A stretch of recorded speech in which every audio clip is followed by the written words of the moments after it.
what's going down, y'all? It's your homie Jay Green right here. I got my man Barry in the building. We are Mission Movie Reviews, and right now we're going to be talking about the Oscars. Oscars are coming up. It's an exciting time if you're a film fan, right? And we're not going to necessarily be super deep dive into everything behind every film, but we're going to be talking about it as fans, right? The movies that we saw, what we got from them, why we believe one should win Best Picture over the other, what actor should get Best Actor, Best Female Actor, you know, that type of thing, just as fans, okay? So hopefully y'all on this ride with us. Let's jump in. Let's do it. Let's do it. So what do we want to break down first? We want to break down cinematography, the look of the films. Yeah, let's do cinematography first. Yeah, let's just do that first. Cinematography. Yeah, let's go for that one. All right. Now, just to be honest, everyone out there, we haven't seen all these films. I know you can relate to this, but we know enough of them that we feel, hey, listen, let's see if we can determine who's going to be the winner. See how good we are, you know, without choices. And then next week we'll go ahead and see how many we got wrong and how many we got right. So stay tuned. So right now, like Justin said, we're going to start with cinematography. I'll hit it off. I would say for this one, I would want to go for, as much as I love Sinners, I'm a big fan of Sinners. We can get into that later. With her name is Onan Durad Akopal. I'm going to say Frankenstein for cinematography.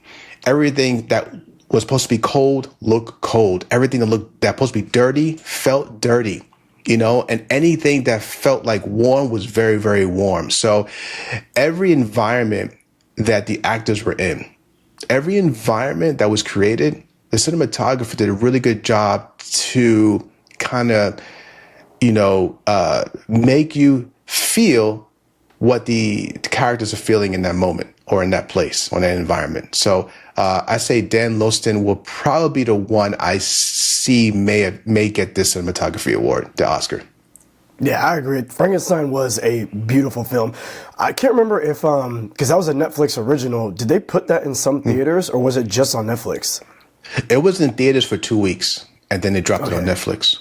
Yeah, that's definitely a movie that it was gorgeous to look at, and I feel like they should have did maybe a little bit more of a push for it in theaters. I agree. You know obviously, they only put it in for 2 weeks just so it could be nominated, but should have given it to we know what that's about, right? Just throw it in there to get nomination. I know that was like, what's up? But yeah, that was great. I'm gonna go with Sinners, and the reason I'm gonna go with Sinners, multiple reasons I could. It's never just one reason with me, right? One, that movie was gorgeous. Right? Just the texture of that film. And mainly because they shot on like large format. So not only did they shoot it on like, IMAX, 70 millimeter, Panavision, these types of things, but it was also a female DP, and it was Autumn Arkopa, who's actually married to Adam Arkopa, which on my channel, Green's Justin Green 83, also Green Screen. I did a review for a movie called Magazine Dreams that her husband Adam did, and that movie was beautiful. That's a power couple right there in regards to cinematography. Oh, okay. So I didn't know husband. The way that she was able to get certain shots, and there's so many videos all over the internet right now about how that movie was shot. The way that they shot it, the angles that they used, how they were going to use natural lighting. That the scene of Michael B. Jordan walking directly into the camera with that Tommy gun, bat, bat, bat, bat, bat, bat, bat. Oh, trailer that got you super pumped. That's not really lit. I feel like I saw a video recently that was talking about that's just natural lighting, right? So you got the right type of camera, the right type of angle, the right type of day, like. She's understanding how to light a scene with natural light and artificial, and you couldn't really tell a difference. Super believable, everything in that movie. It was gorgeous, right? So I'm going with her for sure. All right, so cinematography, we're going for either Autumn Akopal or Dan Loston. We're saying one of those guys are going to get the Oscar this year, Yeah. All right, next up, we are going to go to director. Best director. Let's do best director. All righty then. So for best directing, right? This is what they have. Okay, this is what they have. So they have Chloe Zhao for Hamnet. They have Josh Safdie for Marty Supreme. PTA, Paul Thomas Anderson for One Battle After the Other. After Another, excuse me. Then you have Sentimental Value by Joachim Trier, I think his name is. Sorry if I messed that up. And Sinners, Ryan Coogler. So, I'm going to say Ryan Coogler should get Best Director. And I tell you why. Because all right, the way the movie feels and where it goes and how it goes, you are always in the environment. Like, you're always in it. Even when it goes into the whole vampire deal, it makes sense. Just having, a period piece in the South, with, these characters, going in one direction, just wanting to open up like a club in the barn, right? I know there's another term for it, but I just can't think of it right now. Excuse me. So, and pretty much that's what they want to do, and other characters and how they intersect with that. Then all of a sudden you just veer left into like a horror movie. That's a feat. Because it's not just linear like most films are. You see what the story is, and that's where you're going. You're going to see how it ends. This one is like, yeah, this is where we were going. Then all of a sudden, someone comes in between it and says, oh, we got to go to another direction, and you're all on the ride. And in fact, it actually entices the entire story, So I think that my pick would be Ryan Coogler, Best Director for Sinners. Yep. I'm going to agree with the Ryan Coogler pick, and I'm going to kind of piggyback off of some of those thoughts of like storytelling. So all the directors here clearly are at the top of their game. There's not even a question, right? Right. Now, as I said before, I haven't seen every single film, so I can't say that Hamnet and the direction of that movie is better than Sinners per se. Chloe Zhao is amazing. She's already won Best Director, if I'm not mistaken. I think it's for Nomadland, maybe, right? With Frances McDormand. Anyway, but the reason why I would say Ryan Coogler over everyone else is just because of the complexities of shooting twins, right? Every other film is that has its intricacies and all that sort of stuff, which is great. Every other director is getting amazing performances from their leads, which is dope. They're telling awesome stories, which is phenomenal. These are all things to be praised for sure. But throw in shooting the same actor in portraying different people, you dig? And each of those people, Smoke and Stack, have a different backstory, as it were. So now you throw in all the things that Ryan put into the story in general. Again, story that could be without vampires. It could just be some knuckleheads trying to get up in the spot, you dig? Right. But it's vampires, transcending genre, all of that. He wrote this damn movie, you dig? So put that into the mix, and then now you got to shoot it with twins and all the complications that come with that, you dig? So to be able to do that is that much more complicated. And so to be able to give us amazing performances, wonderful through line, phenomenal narrative, great look, and something that lingers with you and that we're still talking about from the beginning of the damn year. Exactly. Last year, that movie came out early last year, and we're still like on this guy's jock about everything that went into this movie. That's right. Like, what do you want? Like, it's Best Director. Get out of here. It's done. Yeah, it is. Yeah. So Ryan Coogler, Best Director for us. All right. So next up, we are going to hit up. Let's see. Let's go supporting role. All right. So let's start off with actress in a supporting role. So we have Ellie Fanning for Sentimental Value, Inga Isdottir. I'm just going to tear her name apart. So it's Inga, Sentimental Value again. All right. Amy Madigan, Weapons, Unami Masako for Sinners, and Teyana Taylor for One Battle After Another. Now, I feel in this one, this was a little hard for me. It was really between two people. To me, it was between either Amy Madigan or Teyana Taylor. And I really want Teyana Taylor to win. I'm just going to be honest, okay? But I'm thinking they're going to give it to Amy Madigan. Why? Because Amy Madigan's character in this one was just shock value. Like, she stuck with you. If you don't remember anything about that film, you remember her. Just, it was her costume design, what her character was all about, the mystery that she held through the whole movie until you figure out who the hell she was.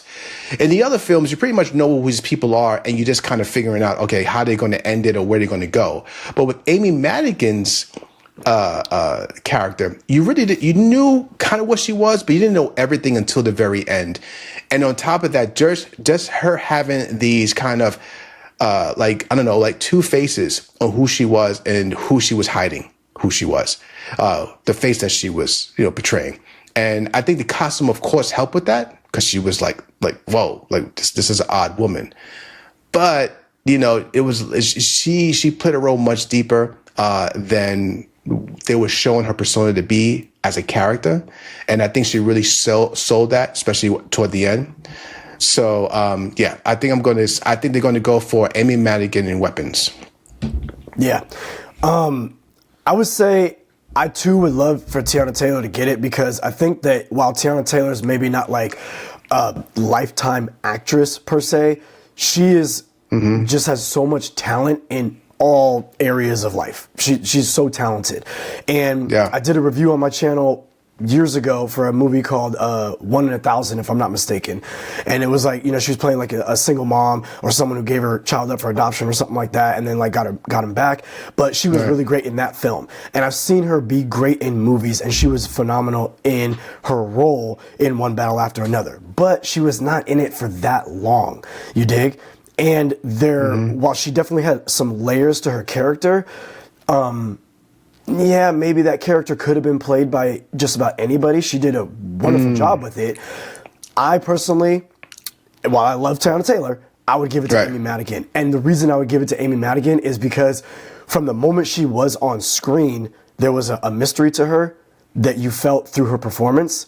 And there was also a nervousness around what her character was or wasn't going to do. And when she went to a certain level in that film, you're kind of terrified, because she doesn't seem like a threat, but she portrays herself as a threat. You feel that threatening nature, even though she's not really like doing the activity that would be threatening. Hence Weapons, right? And so that's what I feel was like so dope. Not to mention just the caricature of who she was playing. The way that she played that character, the fearlessness, the intimidation, the look in her eyes and the intensity. I felt that ish, and I just loved her performance. She was so dope, right? So I'm gonna go with Amy Madigan for sure for Best Supporting. I thought she was great. Yeah. She always kind of made me feel like off kilter when I was watching the movie, and I think that is a great performance when you're just feeling like I don't know what's happening here. Like where's she going? Who is she? Like what's happening? So she did a great job with that. So we're saying Amy Madigan for Best Supporting Actress. Next one is going to be Best Actor in a Supporting Role. We have Benicio del Toro in One Battle After Another, Jacob Elordi, Frankenstein, Delroy Lindo in Sinners, Sean Penn, One Battle After Another, and Stellan Skarsgård, Sentimental Value. All right, this one is going to be an easy one for me. I'm sorry, but Sean Penn killed it. Sean Penn was the creepiest man all year. He just brought another level to like just a bad man. Just to be simple, a bad man. And not even that complex. You just saw what he was. And you know what's really creepy about him was that a lot of us can relate to that and seen that, or maybe unfortunately came across people like that. And I think that's what really, really, really made his character like shine and stick to you. Because if anything you don't remember in that movie is him. All the way through. And I think that him playing the role that he did down to the walk, not only, what he was as, the character and how despicable he was as a human being, but I love the fact that Sean, and it made me laugh at times, because I know Sean was like, you know what, not only am I despicable, I'm going to have a despicable walk. I'm going to have a fucked up walk, to show that I'm just so fucked up, I can't walk straight. And I love the fact that he did this kind of staunch kind of walk, and he walked like a cardboard. And it was like, man, I know he's going all in. And that's what I loved about Sean Penn. One thing I love about Sean Penn is he's all in. He's always 100. The way that he spoke, how he said certain words, very tight. There was no elaboration on anything he said. Everything was very tight to, to express that this man is just one direction and that's it. And he don't care who's in the way. He's going to go one direction. So a lot of this made me as a fan and as a viewer just feel uncomfortable every time he came on screen. So that is a great actor and is a great character. So yes, Sean Penn won Battle Out the Honor. Yo, it is so tough. It's crazy. Like, to have to vote against Sean Penn or Delroy Lindo. Like, I know. For both of them, everything that you said, 1,000% true. Delroy Lindo, the same shit, dude. When he first pops up in Sinners, there is no time in that film. Delroy Lindo is GOAT status to me in general. I love seeing him every single time I see him. It's tough. Delroy Lindo is phenomenal, right? And in Sinners, there is no point in time where I see Delroy Lindo, right? I can't remember his character's name off the top of my head, but I see him in that film. When he's telling stories, I feel those stories. I'm engulfed in what he's trying to tell you and the world and the pictures that he's trying to create with his tonality, his facial expressions, his mannerisms. You dig what I'm saying? So he is phenomenal. Yes. But that being said, I have to also I know. with Sean Penn. And again, the reason is because I'm not obviously. Clearly, we are not on the Academy. That would be dope. That would be dope if we were on the Academy. That'd be nice. Right? One day, bro. You have to imagine that it's really whatever hits you, right? So while Delroy Lindo's performance was phenomenal, you feel every moment of it. You understand what his character is going through, all that sort of stuff. With Sean Penn, there's just different elements to that character that make it more memorable. Different elements that you have to imagine might have been the actor's choice to making him Sean Penn. You feel me? Right. You think back in the day, right? There's a lot of racial elements clearly to this film. You dig? And you think back in the day, while white people were obviously thinking that black people were less than nothing, right? Right. Three-fifths a man. Slave owners still slept with their slave black women. You dig? Yes, and so when Sean Penn goes up to Leonardo DiCaprio in like this convenience store or whatever like that, and he's like, "Do you like black girls? I love them." Right? He detests people of color. You can tell everything about that film showcases his character, but the way that he's like so like in love with Tiana Taylor's character is mind-boggling. Right. But he plays it so well, and you're like, He does. that's what makes him so terrifying. It's so crazy that someone can love and lust for someone that they hate so much, and he portrays that so authentically. He does. I have to go. Yeah, I agree. And it's something here, just one more thing about Sean Penn's character that's very true in life. A lot of those guys are the masters of compartmentalizing people. You know what I mean? You see that in sports. They'll call you the name, but they want their kid to have an autograph from you. They are just the masters when it comes down to compartmentalizing people, and that is what he did. That to him in his brain it was two different worlds, and it just didn't work. It's like psychotic. So, but yes, he did a great job. You're right. He hit it on the mark. All right, next one up is going to be, let's see, what's next? So we're going to go to actress in the leading role, right? Actress in the leading role nominees are Jessie Buckley, Hamnet, Rose Byrne, If I Had Legs, I'll Kick You, Kate Hudson, Song Sung Blue. Kate just be showing up.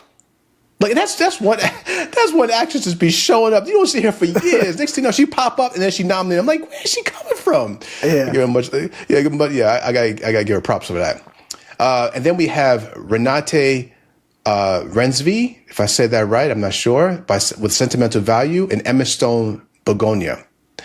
Now, like we mentioned earlier in this, in this, that we didn't see all of these. We still have to see some of these. We haven't seen all of them, but we've seen enough where you can get a good idea. You've seen enough movies, sometimes you can just tell. Even if the movie is bad, I really don't care if the movie is good or bad. This one here is about the performance. Because if the actor came to work, the actor came to work. And, if the director and producer and the editor put it together wrong, that's not their fault. They did their job. So, kind of look through that. So when we look at this, All right, who you think they will give the Oscar to? I think they're going to give this to Jessie Buckley. I really do, for Hamnet. Mm-hmm. I want to see Hamnet. I still want to see Hamnet. And yeah. And now I hear this. Correct me if I'm wrong, guys, down below. But from Hamnet, what really got her that Oscar, of course, she did a great performance through the entire film. But there's one moment in that film that locked her in, was the scream. Everyone was talking about this scream that she did. I think it was something to do with her son. And that scream alone, because they said that was almost like, that came from somewhere else, that would locked her in. So if you were on the fence with her throughout the movie, whether or not she should be nominated, they said when that scream came, they were like, okay, she's in. Yeah. So I think that's what I'm going to give it to her. Yeah, I would definitely say that Jessie Buckley's going to get it. We've heard that kind of around the interwebs, as they say. But yeah. Like I said before, between Delroy Lindo and Sean Penn, there's just certain things that an actor will do that will catapult them into that position where it's like, all right, they took it. You're pretty much even. There's no fault on anyone's side as far as like acting capability. Like all these women are phenomenal. But, and I haven't seen the movie either, but knowing the nature of the film and the drama that she's going to have to portray, a scream can go one or two ways. It can be like, okay, we feel your pain. Or it can go, okay, we feel your pain, but that was kind of cheesy. Or it can be like, fuck, I feel your pain. Like, I will say this, especially now having children, but even before that, when I first saw Mystic River, if anyone out there has never seen yes. Clint Eastwood's Mystic River, that movie is friggin' 10 toes down on just phenomenal. I can't remember if it won any awards or what. Yeah, it did. Okay, yeah, but that movie, when Sean Penn is looking for his daughter, and he's trying to bust, I'm getting chills just thinking about it. When he's trying to bust through the police, if you don't feel that pain, when he's like, is that my daughter in there? And I have to imagine that when people are talking about Jessie Buckley's scream, because I think she loses her son in the movie. It's not really a spoiler. Yeah, it's I'm not sure if the spoiler it is. If we spoil it, sorry about that, but my bad. We're just trying to figure it out. But the point is you're going to feel the acting. That's why you're going there for this movie, not because there's spoilers and shit like that. But if it's like that, then yes, give it the fucking award. Like, it's not even a question. Because that's the type of thing that, like, you feel deep in your soul. And so I will say that Jessie Buckley should get it because I just saw her performance in The Bride. And in The Bride, she's got to do some shit. And I believed every moment of how she was playing, kind of two different aspects. So Jessie Buckley is probably going to be the winner in that. Yeah, I think so, too. I think that's like, okay, that's going to happen, All right, so next thing we have here is Best Actor in a Leading Role. So actor in a leading role, okay, here we go.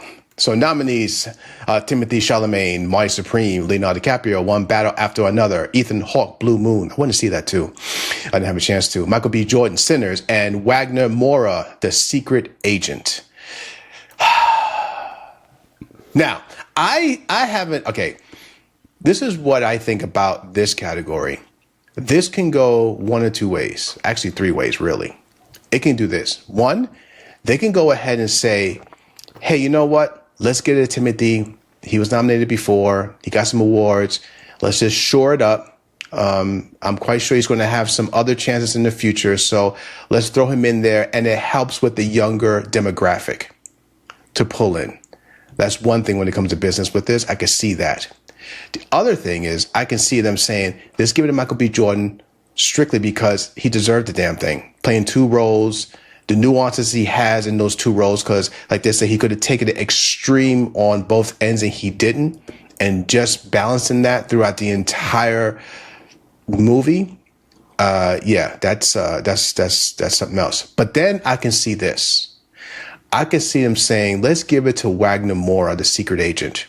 Heard a lot of buzz about it. I have not seen it. I love the actor myself, seen him in plenty of films, so I know what he can do. And I can see them saying, you know what? It's it's an international film, but you know what? This is something different, and maybe it will, give us that international like spark somewhere just for a little while, at least if we give it to Wagner Moura. So what I'm going to say, in short, is they're going to give it to Michael B. Jordan. They can't deny that, man. Everybody knows it. Come on now. Think of it this way. How many of these actors right now, people are talking about their performance at all, about what they did during the process of the film? No one. They're just talking about the film itself. They did a good job. But no one is talking about, Michael B. Jordan had to do this, or this actor had to do this to do this. No one's talking about that at all for anyone else but Michael B. Jordan. And if that's the case, and you don't see the genius in that, I don't know. So I could say, Michael B. Jordan, I'm going for him. I think they're going to give it to him because you know what? Michael B's going to be here for a long, long time. So let's do it. And he hits the young demographic as well. So they don't have to give it to Timothy. So I'll say that. Yeah. That's me. I will say this. Clearly, it's a 3-horse race, right? You got You got Timothy Chalamet, the great Leonardo DiCaprio. Love this man. And you got Michael B. Jordan. You dig? I love all three of them. Timothy Chalamet is a phenomenal actor. I just recently watched A Beautiful Boy with him and Steve Carell, right? Uh-huh. You've seen Dune. You've seen other movies that Timothy Chalamet has been in, and he transforms into those roles. Same thing with Leonardo DiCaprio. He transforms into those roles. Michael B. Jordan hasn't had he's definitely been around for a long, long time. There's things that you'd be like, oh snap, I forgot he was in Hardball with fucking Keanu Reeves back in the day. You know what I mean? Oh yeah, he was in The Wire. He's been around. Michael B. Jordan is he's put in the work. But he's also Ryan Coogler's muse, if you will. So he's been, let's say, underneath one of the best directors working today. So he's going to continue to just get better and get better as he's been putting in the work. I will say that Michael B. Jordan over everyone else, one, for the complexities of the role. Him being able to play two different characters extremely well. And again, he's the same person playing two different characters extremely well is no easy feat. So we're not just talking about how do I get the right emotion, how do I stand in the right way, how do I make the right facial expressions. He's trying to play off of someone who's not there. He's trying to remember what was my expression, how did I say this particular thing, and then have to say it again, and it's like a little bit of different time. The lighting's got to change. All these different things that can distract an actor, like they distracted Christian Bale, Academy Award winning actor, on the set of Terminator Salvation. We all remember that rant. Oh, good for you. We remember that shit. You know what I'm saying? Right. It's easy to get lost in the moment and get distracted and all that sort of stuff. But he did that shit so freaking well. You dig what I'm saying? And I love Leonardo DiCaprio's portrayal and his performance in One Battle After Another. Very good. I loved Timothy Chalamet and what he was doing in Marty Supreme. But also, if I'm judging off of the character, he's not really doing too much other than being just a fast-talking jerk who's causing problems for everybody. So, is he really that layered? Not really.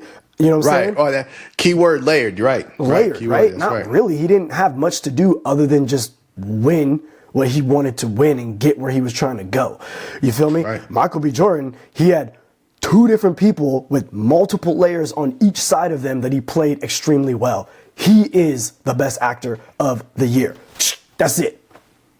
Nice. Done. Michael B. That's right. Michael B. Done. Killmonger. That's what I'm saying. So, Creed, if they don't give it to him, what's up? So, hell yeah. Let's do I'm it. the king now.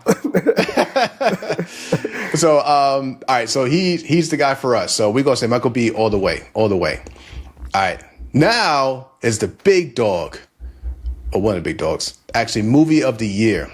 So I'm going to scroll down to movie of the year and, I would say best picture. All right, so this is the nominees. I always kind of like the fact they have like 10 now when they did this years ago. I kind of like this.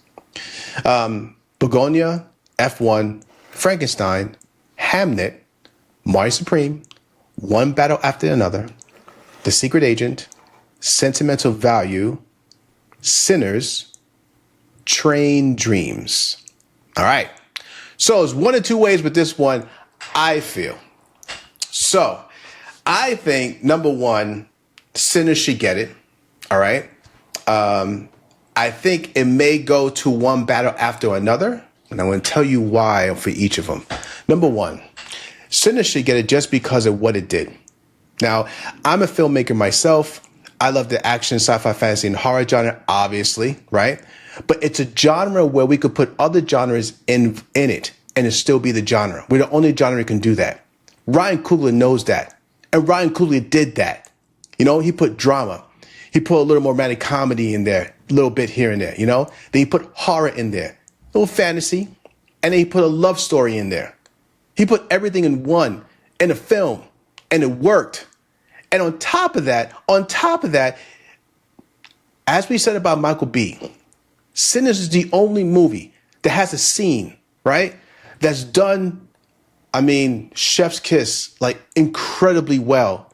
That not only struck the nerve of movie lovers, but also music lovers. I mean, it just struck a chord with a lot of people in that scene. And it's the only film. It's the only film that has a scene that people are talking about. Think of it that way. Every time you hear about a movie that people love or is nominated for any type of large award, Oscars or whatever, they always bring up a scene that locked it in. Like, yo, you got to see it. Oh, that's why I got it. Sinners has that. No one else does. Everyone has it's a culmination of a lot of things. Sinners says, that scene alone, the execution was freaking phenomenal, was incredible, struck a chord with everybody, was beautifully done. And that's why I say Sinners should get it. Though I think that One Battle After Another is probably going to get it. And I'm going to be quite honest with people out there. Say what you will, peeps. It's because of what the Academy is made up of. Who can they relate to them? Who can they relate more to? They can relate to One Battle After Another. Oh, BTA looks like me. Oh, I know these people. I was back then. Oh, I know how this was back then. Oh, how it could be. Oh, I know a guy like that. Oh, I know a person like that. Oh, yeah, I know my sister's like that. Oh, you know what? Ding, I'm going to choose that. Not seeing the true genius of Sinners. Oh, I don't really know anyone like that. Yeah, I know that's the other side, that's their history. But, I know some people, I heard about it. I know the history, but, I don't know anyone like that. All that comes into play. I'm telling you, just to be honest, it does. And that's why I think One Battle After Another is going to get it, but Sinners should get Picture of the Year. And as Justin mentioned this earlier in this, since last year, was it last October or something like that it came out? No, I'm sorry. I think it was earlier. March or something like that? Like February? I think it was February, right? Yeah. I think so. February. And we're still talking about it, and people still pushing it. Yeah, okay, so anyway, I don't want to rant on forever, but Sinners, yes, is my choice. Yeah. So Sinners is my choice as well. I loved One Battle After Another. You know what I'm saying? Marty Supreme, whatever. Right. Sinners is my choice because, one, it's a movie that is stuck with everyone. Everyone is talking about this film. Everyone that saw it, for the most part, I can't say everyone, but most everybody that saw it obviously loved it and enjoyed it. You dig what I'm saying? Most of the time, you'll hear people talking about Oscar season is like your maybe October's, November's, definitely into December is like Oscar season. This movie came out in like damn near the beginning of the year and was talked about throughout the entire year and still today in like early March. You feel me? So the impact of this film, not to mention that we all know sometimes directors and actors will get like quote unquote legacy awards. Like if you look at when Leonardo DiCaprio won for The Revenant, most people would be like, well, he's been giving us gold for his entire career, but he actually won for Wolf of Wall Street. You know what I'm saying? Or whatever, right? Denzel Washington for Training Day. People will be like, oh, he could have been any one of these other films, but finally we're going to give it to him for Training Day. Whereas in this film, the amount of layers that were in the movie, right? Like Barry was saying, there's multiple genres and multiple elements that are put in this film. This film transcends a vampire film. It's about more than that. What I will say is this. I think the one thing that could clinch the Best Picture win for Sinners is the fact that if we look at the Oscars and the Academy, and we've all heard it's so whitewashed and it's this and it's that, you know what I mean? Things are changing, right? Minds are opening. But when you look at One Battle After Another, that movie is very like on the nose. You dig? And it's pointing Yeah, in yeah. specific directions. You feel me? And I love it. I love it. Yeah, it's true. Right? That's true. That's true. I thought the way that Paul Thomas Anderson did it was great. But goddamn if they Right. don't go deep on these conspiracy theories, okay? So Right. if the Oscars is made up amongst those people, they might be turned off by that, like, I don't know about all this. Whereas with Sinners, I was just recently watching a video from this dude doing like, a video essay and whatever, super dope. I can't remember his name right now. But he was talking about how Ryan Coogler is so good at being able to put those elements in a film, but yet still sell it to the masses.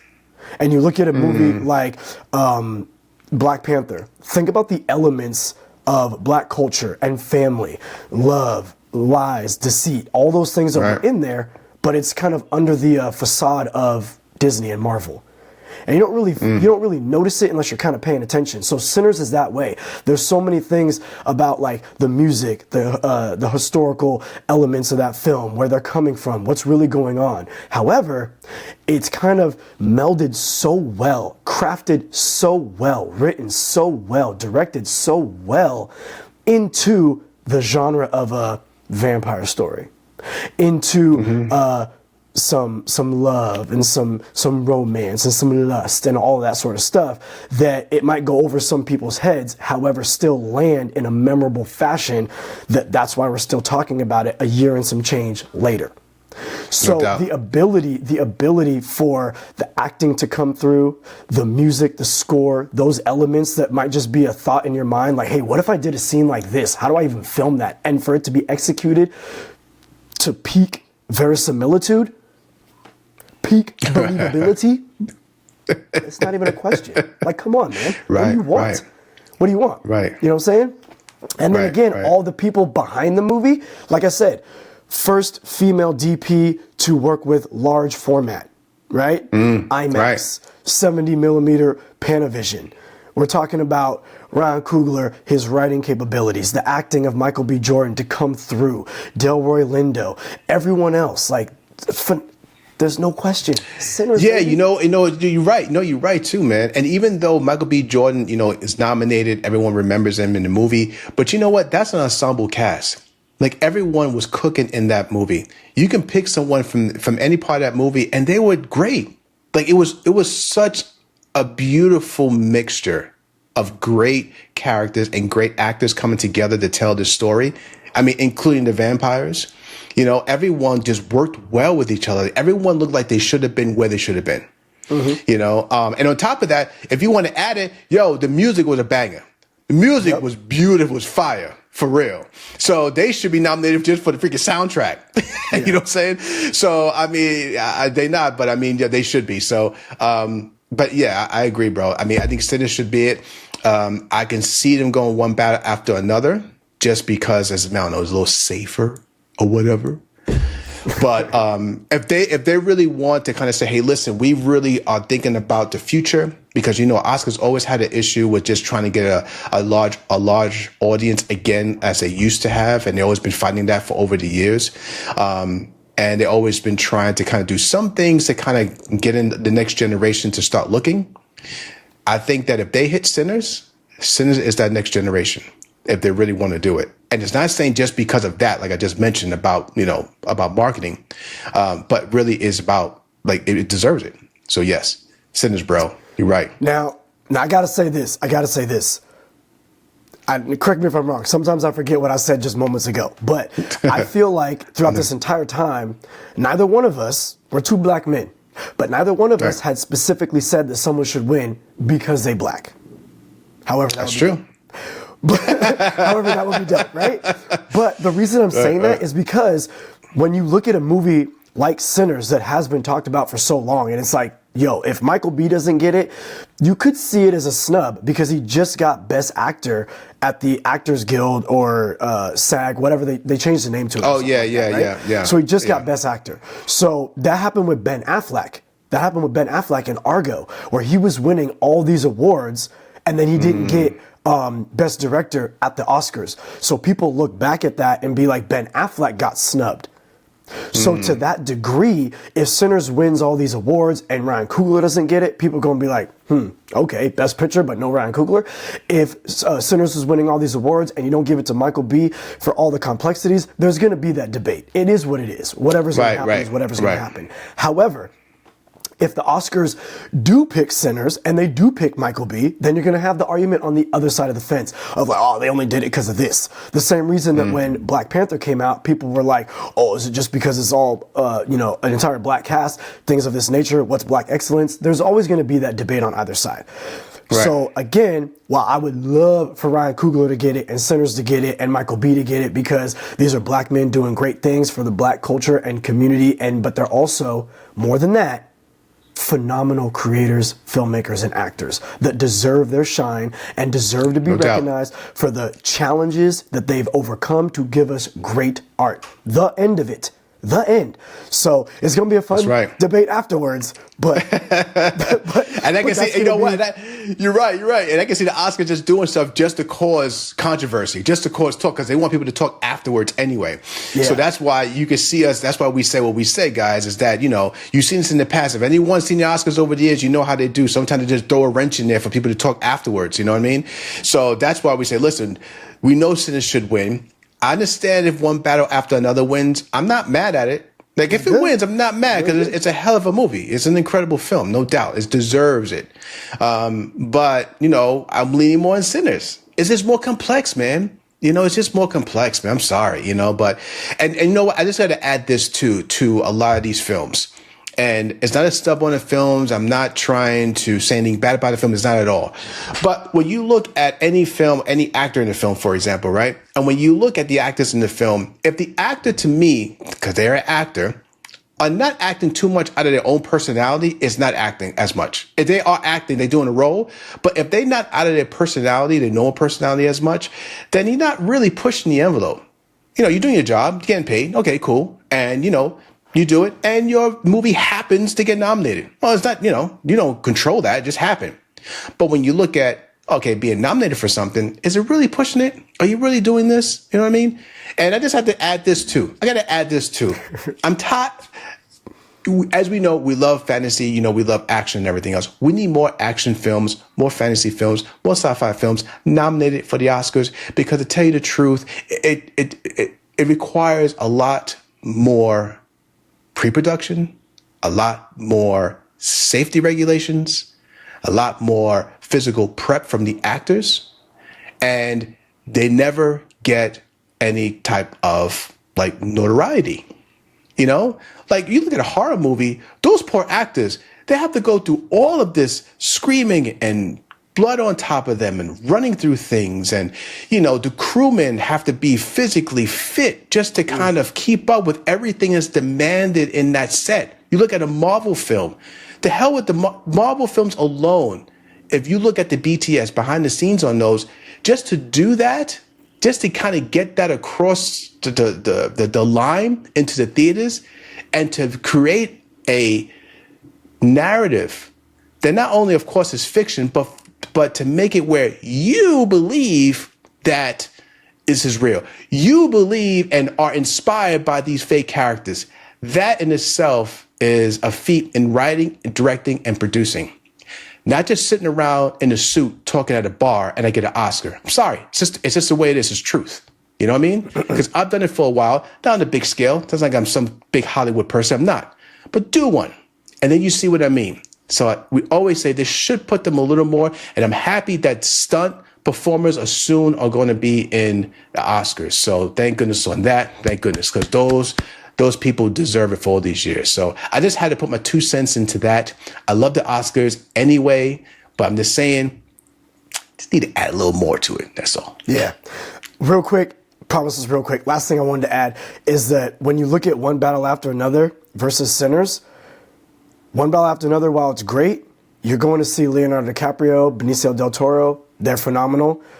That's probably, and Sean Penn, those 3 characters is what you remember the most and feel the most about the film, right? Yes. Well, the film is great. It's those characters. When it comes to Sinners, we're talking about Michael B. and other performers, but the movie is actually being highlighted. And the craft Good point, brother. movie is being highlighted more even more than just the actors or the characters. Very true. Good We're talking point. Best Picture. Good point. Movie. Over That's the actual stars. right. The movie itself is the character, like just the movie in total. Yes, that's very true, bro. Good idea. Good point. Good point. It's been a long one. That's a lot. But a good one. I know. I like this. I love this, bro. We got to do this every year. We got to do this every year. There's so much to talk about, man. We can be here forever. So anyway, out there, hey, people out there, go ahead. If you made it this far on this, thank you so much for the support. Thank you so much. We thank you all for all that's been following us since we started, because we just started this a couple months ago. So if you're with us, thank you so much. We plan to do much more, even some live broadcasting. So keep an eye out for that. In the meantime, thank you very much. Like I said, for supporting us, and we hope to see you again. And next week, look out for our Oscar, I guess you could say, like, turnout. Did we get anything right? What did we get wrong? What did we get right? So, stick with us then. Anyway, love you guys. Love everyone out there. Thank you so much. Be safe out there, everyone. Enjoy the Oscars, and we'll see you next week. All right? Peace.